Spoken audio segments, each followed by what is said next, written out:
Hello students, so in this video we will talk about the trick to remember the reactivity of the acid derivatives and this is very important thing because जब भी आपके पास में carboxylic acid से और उसके derivative से question आता है सबसे ज़्यादा चांसेस होते हैं कि वो रिएक्टिविटी ऑफ एसिड डेरिवेटिव्स में से आता है। तो सबसे पहली बात तो ये कि आपको पता होना चाहिए कि जो एसिड डेरिवेटिव्स होते हैं वो एसिड डेरिवेटिव्स SNAE रिएक्शन देते हैं, मतलब substitution nucleophilic addition elimination reaction. अगर आप इसके बारे में डिटेल में जानना चाहते हैं तो please let me know in the comments, but फिलहाल मैं सिर्फ रिएक्टिविटी ऑर्डर की बात करूंगा एसिड डेरिवेटिव्स की। अब acid derivatives in general nucleophile के साथ में रिएक्शन करते हैं, जिसमें से न्यूक्लियोफाइल आपके पास में वाटर हो सकता है, अमोनिया हो सकता है, अल्कोहल हो सकता है, OH- हो सकता है। तो उसमें एक सबसे कॉमन रिएक्शन है, उसका नाम है हाइड्रोलिसिस। ठीक है, हाइड्रोलिसिस ऑफ एसिड डेरिवेटिव्स की रिएक्टिविटी का ऑर्डर क्या होगा, ऐसे आपसे पूछ लेते हैं, है ना। तो ऑर्डर जो आपके पास में होता है वो बेसिकली उसको याद रखने की ट्रिक है ओनम।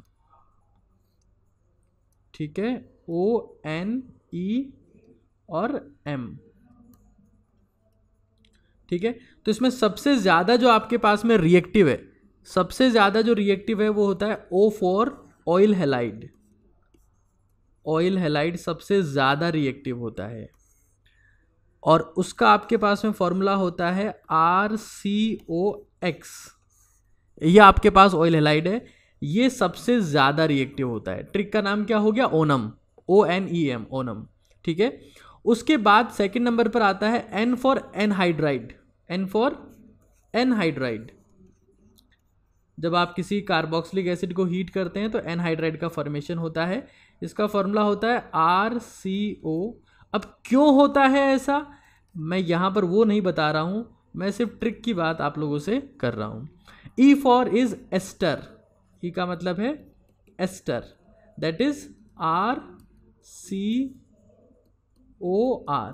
ठीक है, एस्टर आपको पता ही है, जब अल्कोहल और एसिड की रिएक्शन होती है तो एस्टर का फॉर्मेशन होता है। और finally we have least reactive, वो आपके पास में होता है अमाइड। ठीक है, तो ये एक केरल का फेस्टिवल है ओनम, उसके बेसिस पर हमने एसिड डेरिवेटिव जो हैं, वन सेकेंड, एसिड डेरिवेटिव्स को याद रखने की ट्रिक्स हम लोग बना रहे अमाइड। ठीक है, that is RCONH2. So this is the trick that you have to remember while you are answering about the reactivity of acid derivative, that is the onum. इसमें हाइड्रोलिसिस के लिए भी हो सकती है रिएक्टिविटी, आप अमोनोलिसिस के लिए भी बोल सकते हैं, बट ये आपके पास में ऑर्डर होता है। ठीक है, अब एक बार थोड़ा सा बता देता हूँ मैं आपको। जैसे X होता है, X का -I ज़्यादा होता है इन कंपेयर टू +M। तो ये जो है पॉजिटिव चार्ज को बढ़ाकर न्यूक्लियोफिलिक अटैक को इजीली करवा देता है। यहाँ पर ऑक्सीजन है भाई, अटैक तो एट द एंड इस कार्बन पे होना है, यहाँ पर किसी भी एक कार्बन पे आप मान सकते हैं, तो इसका +M इफेक्ट होगा, लेकिन वो डिस्ट्रीब्यूटेड है दोनों तरफ। जबकि इसमें क्या है, इसमें +M इफेक्ट है, एक ही तरफ काम कर रहा है। यहाँ पर भी ऑक्सीजन थी, यहाँ पर भी, यहाँ पर नाइट्रोजन है, उसका +M ज़्यादा होता है in compare to the oxygen. ठीक है, तो फिलहाल ये ट्रिक आप लोगों को पता होनी चाहिए।